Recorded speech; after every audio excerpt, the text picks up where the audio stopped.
Hello guys, it's Steven and welcome back to another video. Manchester City 2, Newcastle 1. A lot closer than previous Newcastle games, and it wasn't a classic. If anything, it was a pretty poor performance. But all that matters is ever with these kind of games is that we got the 3 points. And we did get the 3 points courtesy of 2 beautiful strikes. First half, Raheem Sterling curled it in from about 20 yard edge of the area roughly, maybe just inside the area. And then Kyle Walker with a rasping, delicious 25-yarder drilled into the bottom corner. That ended up getting us the 3 points. But it wasn't a great game of football, and you've got every right to not have enjoyed that, because I didn't really enjoy that at all. It was a bit of an experiment formation-wise. We kind of left it a little bit loose in the middle. We had 2 at the top, and Fernandinho kind of played as the only holder with David Silva ahead of him. So it's effectively a team-man midfield with Sterling out on the left and Mahrez out on the right. Then Gabriel Jesus and Aguero, essentially just an old-fashioned 2-man up front job with 4 at the back. It didn't kind of work, if we're being totally honest. It looked a little bit lost, a little bit lacking creativity, and in general we couldn't really break down or create many clear-cut chances against the Newcastle team. Was quite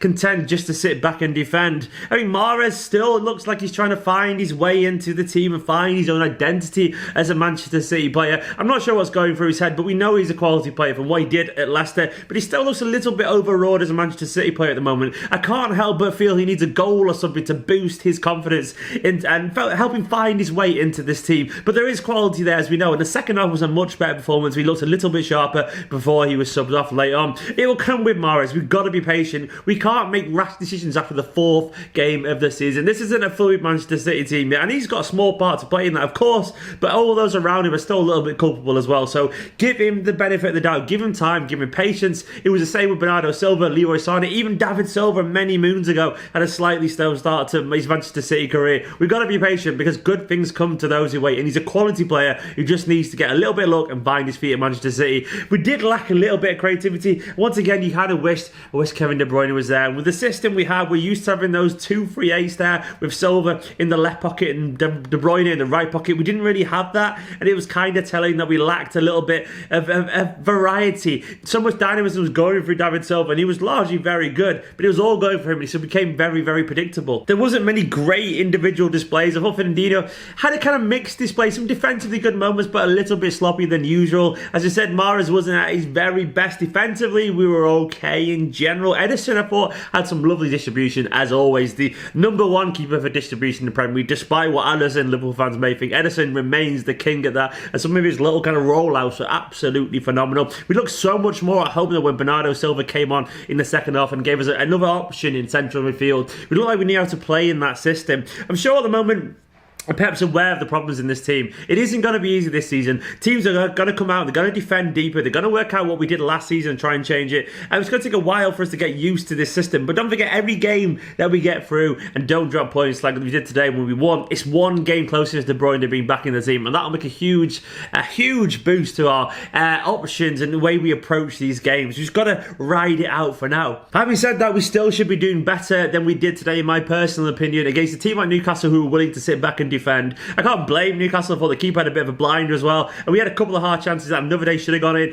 1 at the back post. Was it chance? Was it Fernandinho or someone like that? And then obviously a David Silva header as well. Those goals need to go in to give us that kind of comfort zone on that bed. Obviously, questions will come back to Leroy Sané, I'm sure, as I'm recording this video. I'm going to check now that Pep's probably answering questions in the press conference right now about him. But all we know is that if he wants to be involved, he's going to have to show the right effort in training. I'm sure Pep's probably kind of explained a little bit more detail why he's not involved today, but the rumours are that he's not quite got the right focus at the moment. Sané is a huge player for Manchester City, and so is Kevin De Bruyne. As it is, we're operating without those 2 at their very best. Well, one's not even there, and one's just kind of head's not there at the moment. So we're about 2 key players from last season, in a way. We need that to change kind of soon, really. Sané we need back, because he's potentially a world-class player. There's no one quite like him running at defences and getting behind stubborn, tight-knit units like Newcastle were today. I quite liked what I saw of Aguero today personally. Some people didn't on Twitter, but I thought he was good. I thought his link-up play was excellent. Kind of fluffed the chance towards the end, but some of his through balls, his little dink passes were some of the best I've seen from Sergio Aguero. I thought in general his attitude and his energy was fantastic, but he didn't quite get the chances that he's known to have against Newcastle, put it that way. Gabriel Jesus alongside him, apart from one kind of nice couple of turns where he had a shot at the keeper, I thought he was kind of quiet, and it was no surprise to me that he went off in the end. Gundogan coming on as well at one point, and Gundogan didn't have much to do, but he came on and helped the balance of the team a little bit. Look, it wasn't perfect, but I don't think anyone's been that great so far this season. Even Liverpool with their perfect record, I don't think they were that impressive in the games I've seen them play either. I thought they kind of just got through the games in a little bit like how we did. They weren't that good against Liverpool, and this won't be the last time a team like Newcastle gives us problems, and I'm sure Liverpool at some point this season will drop points. They have to. It will just happen. So all we can do at the moment is just claw our way towards them, keep up there, and just wait for that slip up.